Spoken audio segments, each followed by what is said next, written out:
नवीन दलाल हूँ, जो para Archer हूँ, जो तीरंदाजी का प्लेयर हूँ। और 6-7 साल से लगातार गेम में सक्रिय रहा हूँ, और नेशनल में हमेशा मेरा मेडल रहा है, कभी गोल्ड, कभी सिल्वर, कभी ब्रॉन्ज। और एशियन गेम जो पहले हुए थे उनमें मेरा मेडल था। एशियन चैंपियनशिप में भी 2-3 बार मेरा मेडल है, और वर्ल्ड चैंपियनशिप में भी मेडल है। और ओलंपिक में सिलेक्शन नहीं हो पाया था, और अब एशियन गेम दोबारा आए हैं। उनकी इसी साल है, अक्टूबर में एशियन गेम और पैरा एशियन गेम सारे। तो उनकी ट्रायल थी फरवरी में। उस ट्रायल को मैं फर्स्ट राउंड तक तो ठीक चला था। दूसरे राउंड में अगले दिन नेक्स्ट जो गेम होना था, उस दिन मेरे को उस गेम में नहीं खिलाया गया। जो कि हमारे ऑफिसर हैं, गुंजन ओबराय सर हैं, एआई के मेन वो हैं वहाँ पे, जो एआई को संभालते हैं, गुंजन ओबराय। उन्होंने मेरे को, मैंने उनसे फोन किया कि सर मेरे को, मेरा नाम लिस्ट में नाम नहीं है। तो वो ये बोले कि आपका पेयर नहीं बढ़ता, 5 बढ़ गया आप। मैं बोले हमारा रूल होता है जी, 5 बढ़ते हैं तो एक को बाई दे के 4 को खिलाया जाता है। जो सबसे ज्यादा स्कोर होता है उसको बाई दे के और 4 को खिलाया जाता है। तो मेरे को ये कह गए कि आप है ना, ये एशियन गेम की ट्रायल नहीं है यार, आप 2 महीने बाद है ट्रायल, आप अभी कुछ मत करो। मैं कह रहा था जी मैं आपको लिखित में दे दूं ऑब्जेक्शन। बोला कोई बात नहीं, ऑब्जेक्शन आपकी हमने सुन ली। वो हमारे अधिकारी थे, मैं मेरा वो नहीं लिया उन्होंने वो लिखित में, मगर उनके फोन में बात हुई थी। उस टाइम की फोन है उनके पास, मेरे पास भी है, वो रिकॉर्डिंग नहीं है, ये एक बात हुई थी। और वो कल एक्सेप्ट भी कर रहे थे कि हाँ भाई कल मेरी बात हुई थी उनसे, कि भाई वो हो जाता तो शायद आप जाते। तो उस टाइम पे 4 हमारी 2 कैटेगरी होती है जी, एक ओपन, एक W1। W1 हमारे जैसे होते हैं जो व्हील चेयर पे होते हैं। ओपन वो होते हैं जो जिसके जैसे पोलियो वाले, या जिसके पैर हाथ में कोई प्रॉब्लम हो थोड़ी बहुत, वो ओपन होते हैं। तो उस दिन उन्होंने वे 8 बच्चे तो ओपन के 2 तरह के हमारे राउंड होते हैं जी। जैसे एक रिकवर, जैसे भगवान राम जैसा धनुष होता है ना लंबा, और एक मशीन जैसा होता है हमारा, वो उसको कंपाउंड राउंड बोलते हैं। मैं कंपाउंड चलाता हूँ। और कंपाउंड में उन्होंने ओपन वाले बुला लिए 8, और रिकर वाले भी 8 बुला लिए, 8 महिला 8 पुरुष, ऐसे ही। और जो W1 वाले थे, हमारे बुलाए 4। मैं बोला जी हमारे को, या तो हमारे को पूरे को बुलाओ, मैं भी तो अभी आया हूँ। और MQS हमारे है ना वर्ल्ड आर्चरी के, मैं आपको डॉक्यूमेंट दिखाऊंगा, उसमें वर्ल्ड आर्चरी के हिसाब से है ना हमारे कम से कम 720 अंक होते हैं ये 2 राउंडों के। उसमें से 530 तो लेने ही पड़ते हैं क्वालिफाई करने के लिए, जो हमारे पास इसमें है वर्ल्ड आर्चरी के डॉक्यूमेंट से। 530 से ऊपर जो लेगा वही आगे खेल सकेगा। और मेरे आज तक 530 से तो क्वालिफाई काफी ऊपर स्कोर रहा हर एक गेम में। तो मैंने ये कहा जी मेरा MQS मिनिमम क्वालिफाई स्कोर है, वो भी ऊपर है, मेरे को भी खिलाओ। उन्होंने ये कह दिया कि ये उसका एशियन गेम का नहीं है, ये असेसमेंट ट्रायल है, आप अपनी तैयारी करो, 2 महीने बाद है। तो अब 2 महीने बाद उन्होंने फिर ट्रायल दूसरा फेज रख दिया ट्रायल का, और उसमें साथ उसके लिस्ट लगा दी। जो बच्चे बाहर पहले सेलेक्ट हुए थे ना, वही दोबारा बुला लिए। फिर मैंने आपत्ति करी कि जी आपने तो वही बुला लिए, मेरा नाम अब भी नहीं है। तो वो बोला कि ना ये रूल ऐसे आगे, उन्होंने एक रूल चेंज कर दिया। रूल चेंज करके और फिर मैंने कहा भाई ये 4 जा रहे हैं, उसमें रूल में ये था कि 2025 में जो, और 26 में 3 इंटरनेशनल वो हुए थे टूर्नामेंट। उनमें से एक में भी अगर किसी बच्चे ने MQS क्लियर कर रखा होगा ना, तो वो एलिजिबल होगा दूसरी ट्रायल के लिए। तो मैं तीसरी में तो जा नहीं सका, इन्होंने भेजा नहीं। मगर 2 जो 2025 में हुए थे, एक चाइना में हुआ था और एक वर्ल्ड चैंपियनशिप कोरिया में हुआ था।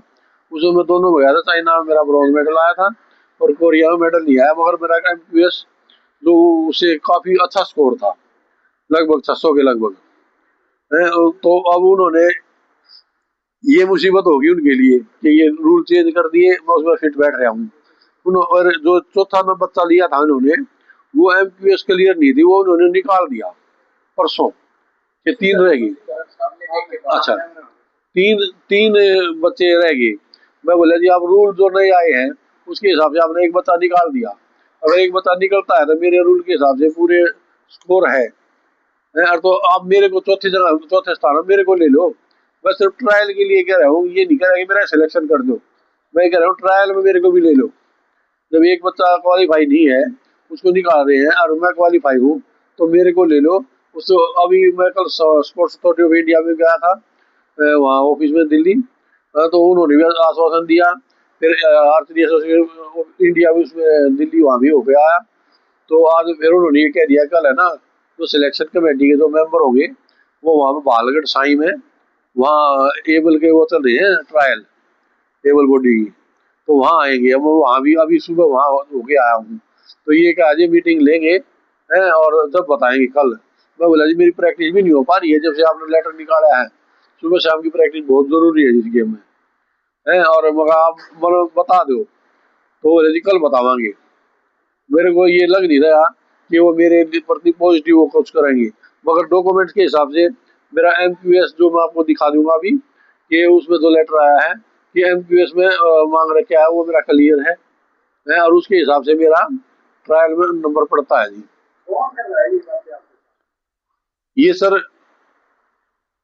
एआई में है, हमारे ऑफिसर हैं गुंजन ओबराय सर, वो कर रहे हैं। और जैसे और बच्चे जो नए आए हैं उनको सिलेक्ट कर रहे हैं। अगर ये लेटर पहले निकल जाए, जनवरी का लेटर है जी, और हम हमारे यहाँ जी अभिमन्यु जी, कैप्टन अभिमन्यु जी है, हरियाणा आर्चरी एसोसिएशन के प्रेसिडेंट, और सेक्रेटरी जी हैं जी रामनिवास हुड्डा जी हैं जो अपने यहाँ कोर्ट में एडवोकेट है। नहीं उनको इतना मतलब ही नहीं, वो तो बस ठीक है कि मैंने उनको भी कहा था भाई हमारे को तो ये बारे में पता ही नहीं होता भी कैसे सिलेक्शन कर रहे हैं, वो सिलेक्शन कमेटी अलग होती है जी। नहीं कभी भी कोई रोल ही नहीं निभाते। अगर हमारे हिस्से में अगर नेशनल की वो डाल देते हैं कि भाई हरियाणा करवाएगा आपकी बार, तो वो नेशनल की कंपटीशन तो करवा देते हैं, मगर क्या बच्चा कौन सा बच्चा क्या कर रहा है कहाँ तक जा लिया उनमें कोई दिलचस्पी नहीं दिखा रहे। मैं ये चाह रहा हूँ जी कि मेरा एमक्यूएस बिल्कुल क्लियर है, तो चार बच्चे भी अगर रूल रूल के हिसाब से चार बच्चे भी बुला लिए ना, तो उनमें से एक बच्चा तो रूल के हिसाब से उसका एमक्यूएस है ही नहीं क्लियर, वो तो निकाल दिया। तो मैं ये कह रहा हूँ कि चौथे बच्चे की तरह मेरे को बुलाया जाए, मेरा एमक्यूएस क्लियर है और मैं विद डॉक्यूमेंट्स प्रूफ के साथ क्लियर है, वो आपको भी दिखा दूंगा। और उनके पास मैंने 2 बार मेल कर करके भेज भी दिया, इसीलिए वो मेरे को आश्वासन दे रहे हैं क्योंकि मैं अपनी जगह ठीक हूँ। नहीं तो क्लियर कट हम देखेंगे ऐसा करते करते 8-10 दिन हो गए और अभी तक मैं सुबह भी उन्हीं के पीछे पीछे घूम के आया हूँ।